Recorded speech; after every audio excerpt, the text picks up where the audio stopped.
नमस्कार विद्यार्थी मित्रांनो, तुमचं स्वागत आहे माझ्या यूट्यूब चॅनलमध्ये, ज्याचं नाव आहे maths and reasoning with Harshad. आपण आपल्या चॅनलच्या माध्यमातून अंकगणित आणि बुद्धिमत्ता या विषयावर जे काही महत्त्वाचे प्रश्न विचारले जातात आपल्या सर्व स्पर्धा प्रश्नांमध्ये, तर ते आपण कसे सोप्या पद्धतीने आणि काही शॉर्ट ट्रिक्सच्या आधारे सॉल्व्ह करू शकतो यावर आपण चर्चा करतो. तसेच या आपल्या स्पर्धा परीक्षांमध्ये जे काही विद्यार्थ्यांसाठी नवीन माहिती आलेली असते शासनाकडून, तर ते देखील आपल्या चॅनलच्या माध्यमातून इतर विद्यार्थ्यांपर्यंत पोहोचवण्याचं देखील आपण काम या ठिकाणी करतो. तर आज आपण बघणार आहोत मॅथ्स अँड रिझनिंग आपल्या या टॉपिक या आपल्या विषयामधील एक महत्त्वाचा विषय किंवा एक महत्त्वाचा टॉपिक की जो आहे आपण म्हणतो सिलॉलिझम, की ज्यामध्ये आपल्याला वेन डायग्रामच्या मदतीने आपल्याला दिलेले काही निष्कर्षावरून कन्क्लुजन काढायचे असतात. बरोबर.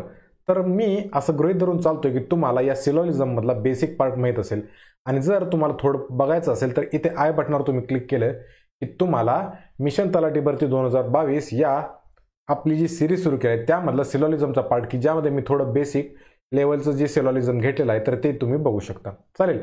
आजचं जे असणार आहे सिलॉलिझम ते थोडं लेंदी म्हणण्यापेक्षा आपल्याला जे राज्यसेवा किंवा संयुक्त पूर्व परीक्षा, संयुक्त गट क, तसेच गट ब आणि गट ग च्या ज्या मुख्य परीक्षा असतात तर त्यामध्ये अशा प्रकारचे प्रश्न येण्याची आपल्याला शक्यता भरपूर आहे.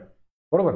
तर त्यामुळं आज आपण सिलॉलिझमचा थोडा मॉडरेट लेवलचे जे क्वेश्चन असतात तर ते आज या ठिकाणी बनवणार आहोत. क्वेश्चन काही जास्त नाहीत, 4च क्वेश्चन आणले आहेत मी, पण ते अत्यंत महत्त्वाचे आहेत की ज्यामध्ये आपल्याला थोडं विचार करायला लावण्यासारखे पार्ट मी या ठिकाणी आणलेले आहेत. चालेल. तर व्हिडिओ सुरू करण्यापूर्वी मला तुम्हाला सांगायचं आहे की जर तुम्ही माझ्या चॅनलवर नवीन असाल तर माझ्या चॅनलला सबस्क्राईब करा, सोबतच बेल आयकॉन देखील प्रेस करा की जेणेकरून तुम्हाला माझ्या व्हिडिओचे नोटिफिकेशन मिळत राहतील. तसेच आपल्या या विषयासंदर्भात बाकीचे जे काही अजून महत्त्वाचे टॉपिक आहेत की ज्यावर हमखास आयोग आपल्याला प्रश्न विचारतात, तर त्या प्रश्नांच्या त्या वेगवेगळ्या टॉपिकवर देखील मी व्हिडिओ बनवलेले आहेत, तर ते देखील तुम्ही माझ्या या चॅनलमध्ये पाहू शकता. चालेल. तर वळूया आपल्या प्रश्नांकडे. तर बघा, आपल्याला पहिलं स्टेटमेंट काय दिलेलं आहे की काही बाईक सायकल असतात. बरोबर. म्हणजे काही बाईक या सायकल आहेत अशा पद्धतीने आपल्याला एक दिलेलं आहे स्टेटमेंट पहिलं. तर ते कसं ड्रॉ करायचं पहिल्यांदा हे बघा. काही याचा अर्थ सम या प्रकारे आपल्याला वाक्य दिलेलं आहे, म्हणजे दोन इंटरसेक्टिंग सर्कल आपल्याला काढायला एकमेकांना छेदणारे. हे बघा, हे असं. यातला पहिला सर्कल हा बाईकसाठी येतो आणि दुसरा जो येतो तो सायकलसाठी येतो. ठीक आहे. पुढे काही सायकल गाड्या आहेत, म्हणजे हे बघा, ही सायकल आणि यातल्या काही सायकली ज्या आहेत ना तर त्या आहेत गाड्या. बरोबर. पुढे काही गाड्या रॉकेट आहेत. चालेल. तर हे बघा, हे आहेत गाड्या आणि याचाच काही पार्ट जो येणार तर तो येणार काय, रॉकेट. बरोबर. म्हणजे बाईक आणि सायकल मधला हा कॉमन पार्ट, सायकल आणि गाड्यामधला हा कॉमन पार्ट, आणि गाड्या आणि रॉकेट मधला हा कॉमन पार्ट. बरोबर. आता बघूया आपण निष्कर्ष काय दिलेला आहे आपल्याला. तर पहिला निष्कर्ष आपल्याला असं सांगतो, काही गाड्या सायकल आहेत. बरोबर. म्हणजे काही गाड्या सायकल आहेत. हे तर आपल्याला ऑलरेडी दिलेलं आहे, काही सायकली गाड्या. त्याचा अर्थ काही गाड्यांचा भाग हा 100% सायकल असणारच आहे. इथे बघा, हा कॉमन पार्ट आहे की ज्यामध्ये आपण काही या गाड्या सायकल आहेत असं म्हणू शकतो. त्यामुळे आपलं पहिलं कन्क्लुजन तर इथे व्यवस्थित बसते. दुसरं कन्क्लुजन बघूया, काही गाड्या बाईक आहेत. आता इथे बघा, ही जर आपण डायग्राम बघितली तर हे बाईक आहे आणि हे आहेत गाड्या. पण गाड्या आणि बाईक यामध्ये असा आपल्याला कोणताही डायरेक्ट रिलेशन दिसत नाही. बरोबर. आता याच केसमध्ये इथे डायरेक्ट नोच रिलेशन दिसत आहे, म्हणजे बाईक आणि गाड्या एकमेकांना कुठेही छेदत नाही आहेत. त्यामुळं हे जे दुसरं स्टेटमेंट आहे आपलं किंवा दुसरं कन्क्लुजन आहे तर ते इथे या ठिकाणी लागू पडत नाही. त्यामुळे हे कॅन्सल झालं. आता बघूया तिसरं, काही रॉकेट बाईक आहेत. आता इथे पण बघा, हे जे रॉकेट आणि हे बाईक यामध्ये देखील आपल्याला असं कोणतंच डायरेक्ट रिलेशन दिसत नाही आहे की जे एकमेकांना टच होणार असेल किंवा एकमेकांना इंटरसेक्ट होणार असेल. त्यामुळे जर समजा दोन्ही या घटकांमध्ये कोणतंही डायरेक्ट नातं नसेल तर ते आपल्याला लागू होत नाही असंच म्हटलं पाहिजे. त्यामुळं जर आपण बघायला गेलं तर या तिन्ही कन्क्लुजनपैकी फक्त एकच जे आहे पहिलं ते फॉलो होतं. त्यामुळे आपण असं म्हणू शकतो की फक्त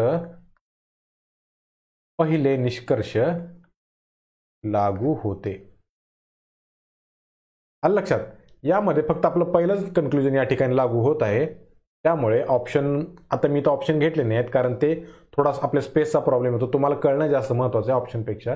त्यामुळे आपण यावरून असं म्हणू शकतो की फक्त पहिले कन्क्लुजनच लागू होते. बरोबर? हा थोडा मॉडरेट लेवलचा, खरं लेंदी क्वेश्चन आहे हा. कारण बघा या प्रकारचे आपल्याला 4 डायग्राम काढावे लागतात. त्यामुळे हा प्रश्न मी ते घेतला होता. चालेल, बघूया पुढचा प्रश्न. पुढचा प्रश्न बघा, त्यामध्ये स्टेटमेंट काय दिलेलं आहे की काही खुर्च्या बाटल्या आहेत. आता काहीचं विधान आहे, याचा अर्थ ते आपल्याला 2 इंटरसेक्टिंग सर्कल काढायला लागणार. बरोबर? म्हणजे काही बाटल्या या काय आहेत? खुर्च्या आहेत. म्हणजे काही खुर्च्या आणि हे झालं बाटल्या. बरोबर? या दोघांचा हा कॉमन पार्ट.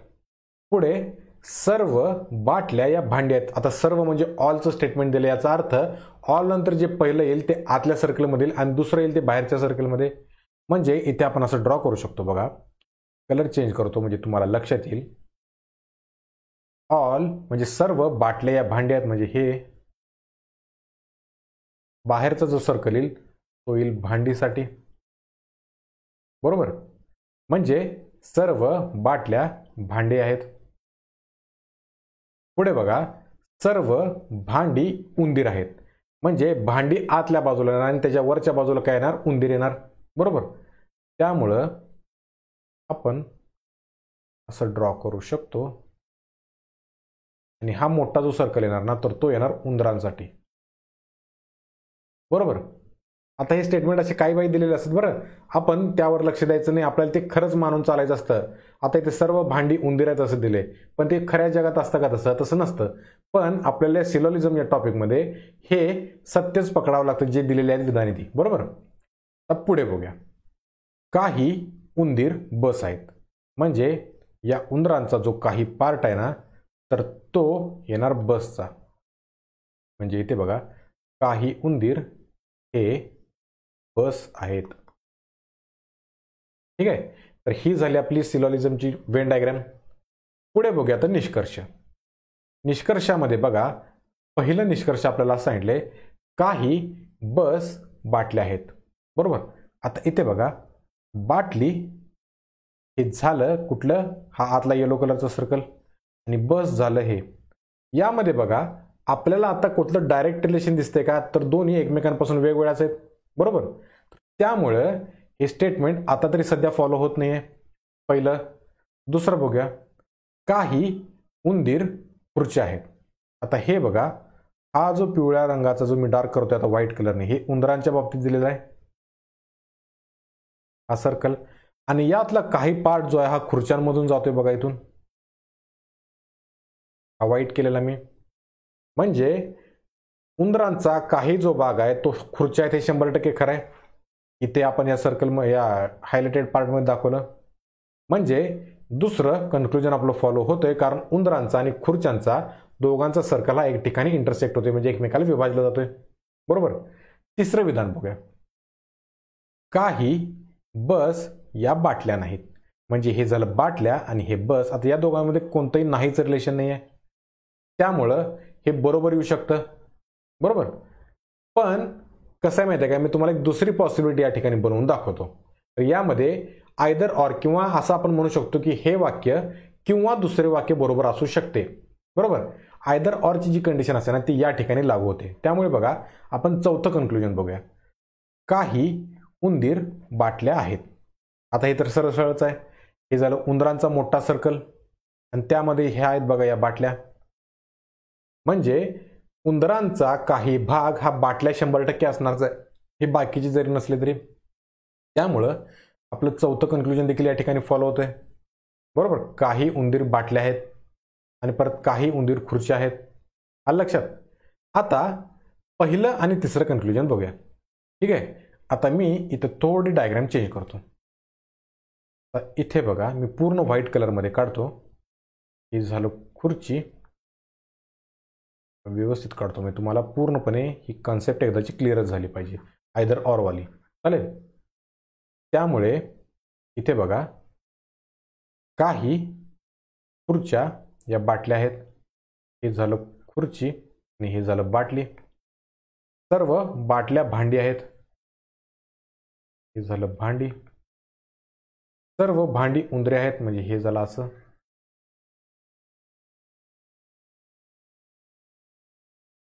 आणि पुढं काही उंदीर बस आहेत. आता इथे बघा मी असं देखील काढू शकतो,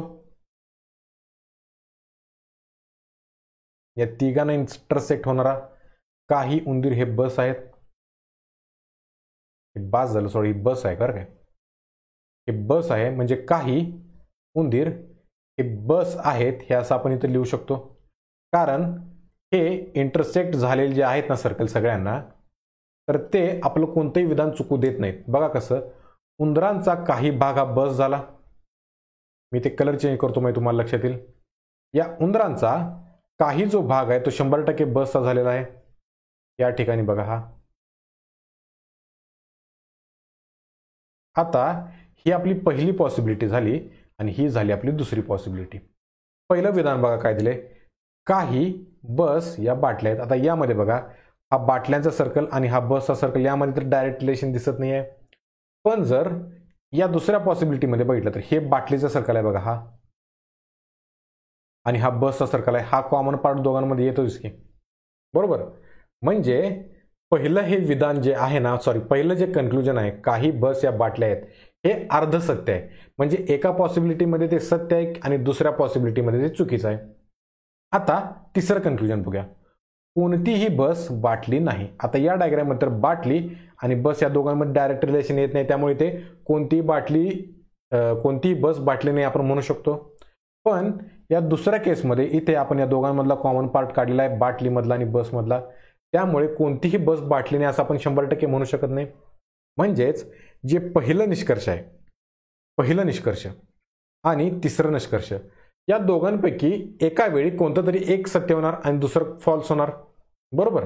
म्हणजे जर दोन्ही वाक्य जर आपण कन्सिडर केले, दोन्ही कन्क्लुजन, तर दोघांपैकी एका वेळी कुठलं तरी एक सत्य होतं. म्हणजे एक तर बाटली आणि बस यामध्ये काहीतरी रिलेशन येतं काहीच, किंवा दोघांमध्ये काहीच नाही असं रिलेशन येतं याप्रमाणे.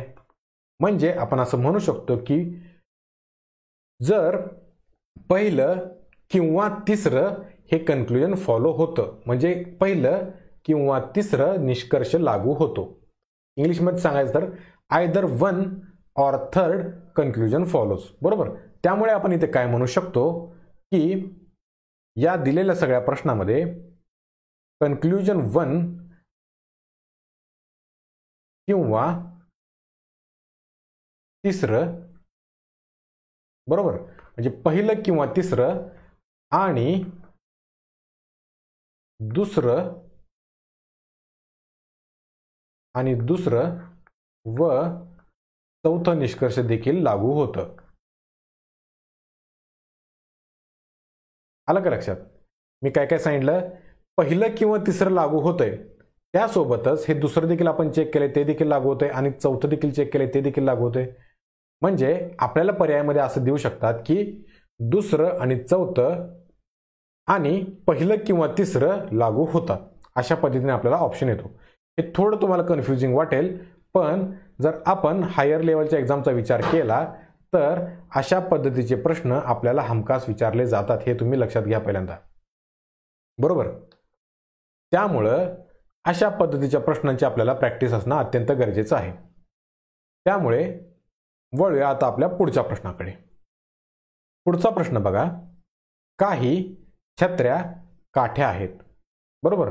म्हणजे काही या झाल्या छत्र्या आणि या आहेत काठ्या. पुढे काही काठ्या गोळ्या असतात, म्हणजे काही काठ्या ज्या आहेत ना, तर या आहेत गोळे, बरोबर. पुढे काही गोळे बॅट असतात. इथे बघा काही गोळे जे आहेत ते आहेत बॅट. पुढं सर्व बॅट बंदूक आहेत. म्हणजे सर्वच जर वाक्य असेल तर आतल्या बाजूला काय येणार, तर आतल्या बाजूला येणार बॅट आणि त्याच्या बाहेरच्या बाजूला येईल बंदुका, बरोबर. म्हणजे ही छत्री, हे काठ्या, सर्कल आणि हे गोळे आणि बॅट, बरोबर. तर यात आता बघा निष्कर्ष काय काय दिलेले आहेत. पहिला निष्कर्ष बघूया, काही गोळे हे छत्र्या आहेत. काही गोळे छत्री आहेत, म्हणजे हे झालं गोळे आणि हे झालं छत्री. आता इथे बघा, या छत्री आणि या गोळ्यामध्ये आपल्याला सध्या तरी काय डायरेक्ट रिलेशन दिसत नाहीये. आणि जर ऑप्शनचा विचार केला अ ब क ड मध्ये, तर यामध्ये आपल्याला किंवा किंवा आयदर ऑरचा असा कुठलाच ऑप्शन दिसत नाहीये. त्यामुळे आपण हे विधान पूर्णपणे चुकीचं मानून घ्यायचं. काही गोळे छत्री असतात. आता पुढचं विधान बघूया किंवा पुढचं निष्कर्ष बघूया. काही तोफा बॅट आहेत. आता हे बघा, बॅटचा सर्कल आहे हा पांढरावाला, आणि दुसरं काय आहे, त्या काय आहेत, बॅट आहेत. म्हणजे काही तोफा या बॅट आहेत.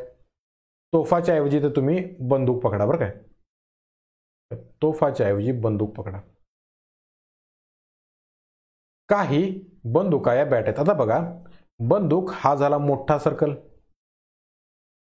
आणि त्याच्या आतल्या बाजूला बॅट आहे, बरोबर. म्हणजे आपण असं म्हणू शकतो की ज्या भरपूर साऱ्या बंदूक आहेत त्यांचा काही पार्ट हा 100% बॅट असणारच आहे, बरोबर. किंवा काही ज्या बंदूक आहेत, मोठं सर्कल, त्याच्या आतल्या बाजूला हा पार्ट येतो बॅटचा, तो 100% बंदुकांचाच हिस्सा असणार आहे. म्हणजेच काही बंदुका बॅट आहेत हे आपलं विधान बरोबर ठरतं. आलं का लक्षात तुम्हाला? जर सर्व बॅट बंदुका असतील तर त्याला आपण रिव्हर्स करताना आपण म्हणू शकतो की काही बंदुका या बॅट आहेत, बरोबर. त्यामुळे दुसरं कन्क्लुजन लागू होतं. तिसरं बघूया, काही काठ्या बंदुका असतात. म्हणजे काही काठ्या आणि हे झालं बंदुका. आता इथे बघा, यामध्ये कोणकोणतं, काही काठ्या. आता काठ्याचा सर्कल झाला हा आणि बंदुकांचा सर्कल झाला हा. आता या दोघांमध्ये, या दोन सर्कलमध्ये आपल्याला कुठंच एकमेकाला छेदणारा पार्ट दिसत नाहीये, बरोबर. ह्या काठ्या पूर्णपणे वेगळ्या आहेत आणि बंदुका पूर्णपणे वेगळ्या आहेत. त्यामुळे जर समजा दोघांमध्ये डायरेक्ट रिलेशन नसेल आणि आयदर ऑरची कंडिशन दिली नसेल, तर अशा एका पॉसिबिलिटीमध्ये देखील न बसणाऱ्या ज्या निष्कर्ष असतात तर ते आपण सरळ सरळ चुकीचे मानायचे. म्हणजे इथे आपला तिसरा निष्कर्ष देखील फेल झाला, बरोबर. कारण या काठ्या आणि या बंदुकामध्ये काहीच डायरेक्ट रिलेशन नाही आहे. चौथं कन्क्लुजन बघूया, काही गोळे गन म्हणजे बंदुका आहेत. म्हणजे हे काही गोळे आणि हे बंदुका. आता बघा, गोळ्यांचा काही भाग हा गोटे आहेत, बरोबर. बॅट आहेत. या गोळ्यांचा काही भाग बघा, हा जो आहे ना, तर तो काय, तर तो बॅटचा हिस्सा आहे. म्हणजे काही गोळे बॅट आहेत, इथं आपल्याला विधानात दिलेलं आहे. आणि गोळ्यांचा काही भाग किंवा बंदुकांचा काही भाग किंवा सर्व बंदुका ह्या बॅट, सर्व बॅट या बंदूक आहेत. सॉरी, मला माफ करा. काही गोळे बॅट आहेत असं दिलेलं आहे. आणि दुसरं विधान काय दिलंय, सर्व बॅट या बंदूक आहेत. म्हणजे बॅटचा जो काही हिस्सा असणार आहे तो कॉमन कोणाकोणामध्ये असणार आहे, या बंदुकांमध्ये असणार आणि या गोळ्यांमध्ये असणार आहे. हे बघा हा. त्यामुळे काही गोळे हे बंदूक आहेत, हे जे आपलं चौथं कन्क्लुजन आहे तर ते होऊन जातं बरोबर. जरी ते मला थोडं माफ करा, कारण कसं आहे, आमच्या टाईपरायटरनं थोडा प्रॉब्लेम केला आहे. ते गन, बंदुका वगैरे असे मराठी इंग्लिश शब्द एकत्र झाले आहेत. त्यामुळे इथे गन न वापरता इथे वापरा बंदुका तुम्ही, ठीक आहे. बंदुका, तोफा वगैरे काही ट्रान्सलेट करून टाकलं त्यानं. काही गोळे हे बंदूक आहेत, हे आपलं 34 विधान बरोबर लागू पडतं. आलं लक्षात? त्यामुळं आपले दुसरं आणि चौथं कन्क्लुजन फॉलो होते. पण ऑप्शन टिक करताना गडबड करायची नाही. दुसरं आणि चौथं दिसलं की टिक करायचं नाही. आपल्याला ऑप्शन काय दिलेत बघा, फक्त 1, 2 आणि 4 फॉलो करत नाहीत म्हटलंय. म्हणजे कुठले कुठले फॉलो होत नाहीत हे आपल्याला विचारले. आता बघा, 1, 2, 4 म्हटले, पण दुसरं आणि चौथं तर आपलं फॉलो होतंय. त्यामुळं ऑप्शन पहिला गेला इथला. फक्त 2 आणि 3 फॉलो करत नाहीत. पहिला आणि तिसरं फॉलो होत नाही. म्हणजे ऑप्शन नंबर बी हे आपल्या प्रश्नाचं बरोबर उत्तर आहे. सी आणि डी पण कॅन्सल झालं. म्हणजे ऑप्शन बी या ठिकाणी आपल्या या प्रश्नाचं बरोबर उत्तर आहे. आलं लक्षात? हा थोडा लेंदी प्रश्न आहे आणि आपल्याला थोडा विचार करायला लावू शकतो प्रश्न, बरोबर. वेळ जाऊ शकतो, पण आपण कन्सेप्ट जर आपल्या व्यवस्थित केल्या तर हा प्रश्न आपल्याला लगेच सुटू शकतो. आता या आपल्या आजच्या व्हिडिओचा हा शेवटचा प्रश्न आहे. काय काय दिलं यामध्ये, काही पुस्तके नोट्स असतात, बरोबर. म्हणजे काही पुस्तके या नोट्स आहेत, बरोबर. पुढे सर्व पुस्तके आणि नोट्स साहित्य आहे. आता हे वाक्य बघा, हे तुम्ही पहिल्यांदाच बघितलं असाल माझ्या माहितीप्रमाणे. सर्व पुस्तके आणि नोट्स काय आहेत? साहित्य आहेत. म्हणजे पुस्तके आणि नोट्स हे आतल्या बाजूला येणार आणि साहित्याचा जो सर्कल असणार तर तो वरती येणार. म्हणजे बघा अशा पद्धतीने याचं रिप्रेझेंटेशन होणार. म्हणजे पुस्तके आणि नोट्स हे सगळं जाणार आतल्या बाजूला आणि हा बाहेरचा निळा सर्कल येणार कशासाठी? तर तो येणार साहित्यासाठी.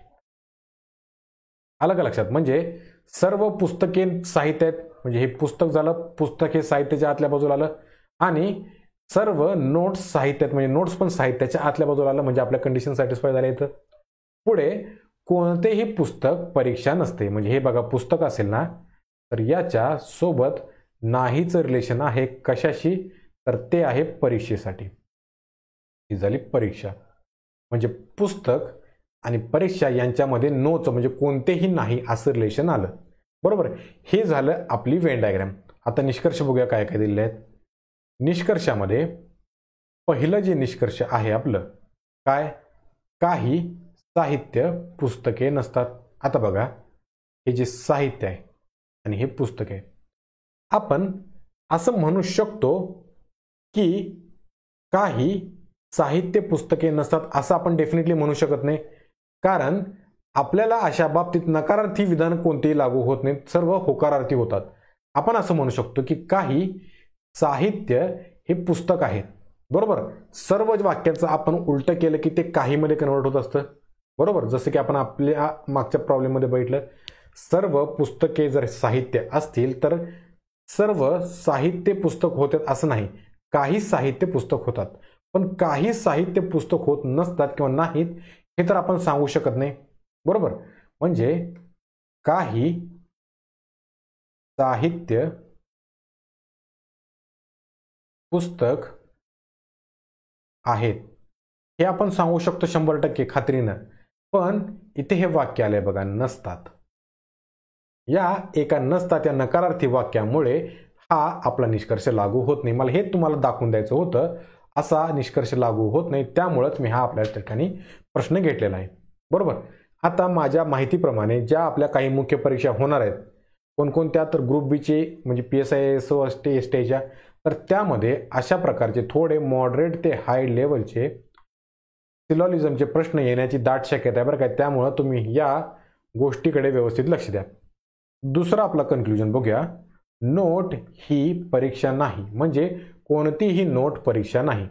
आता बघा नोट इथं आहे आणि परीक्षा इथे, पण आपल्याला नोटचं रिलेशन कशासोबत दिले? पुस्तकासोबत दिले. बरोबर. म्हणजे कोणतेही पुस्तक कोणतेही पुस्तक परीक्षा नाहीत आपण आपल्याला असं दिलेलं आहे. पण जर समजा इथे मी तुम्हाला थोड्या वेगळ्या कलरने दाखवतो. जर समजा मी परीक्षा या ठिकाणी काढली तर ही झाली आपली परीक्षा आणि इथे पुस्तक आणि परीक्षा यांच्यामध्ये नोट्स नातं होतच ना, कारण ते एकमेकाला टच होत नाहीत. त्यामुळे नोट्सचा हा कॉमन पार्ट येऊ शकतो ना परीक्षेसोबत. त्यामुळे नोट ही परीक्षा नाही हे देखील आपलं विधान या ठिकाणी फेल ठरतं. म्हणजे आपण असं म्हणू शकतो की दिलेल्या दोन्ही निष्कर्षापैकी कोणतेही निष्कर्ष लागू होत नाही. म्हणजे आपल्या याचं उत्तर काय असणार? तर कोणतेही निष्कर्ष लागू होत नाही. आलं लक्षात? हे मी एकदम बेसिक नाही पण थोडे मॉडरेट ते हाय लेवलचे प्रश्न घेतले आहेत. आता पुढच्या सिलॉजिझमच्या पार्टमध्ये आपण काय करणार आहोत, तर ते शक्यता या गोष्टीवर जे आपले प्रश्न असतात म्हणजे पॉसिबिलिटी किंवा आपल्याला कन्क्लुजनमध्ये असं दिलं असतं बघा, काही साहित्य पुस्तके असण्याची शक्यता दिली आहे. तर असे शक्यतावरचे जे प्रश्न असतात ना, तर ते आपण डिटेलमध्ये 4-5 प्रश्न घेऊ की ज्यामुळं तुमचा हा सिलॉजिझमचा टॉपिक आहे तर तो 100% पूर्ण होईल. चालेल. तर आज या ठिकाणी मी थांबतो. तुम्हाला जर माझे बाकीचे व्हिडिओ बघायचे असतील तर तुम्ही माझ्या चॅनलवर बघू शकता. मी आपले कट ऑफ प्रेडिक्शनचे काही जे व्हिडिओ टाकले आहेत तर ते तुम्हाला देखील इथे आय बटनाला दिसतील. चालेल. तर आज आपण या ठिकाणी थांबूया. धन्यवाद. जय महाराष्ट्र. जय हिंद.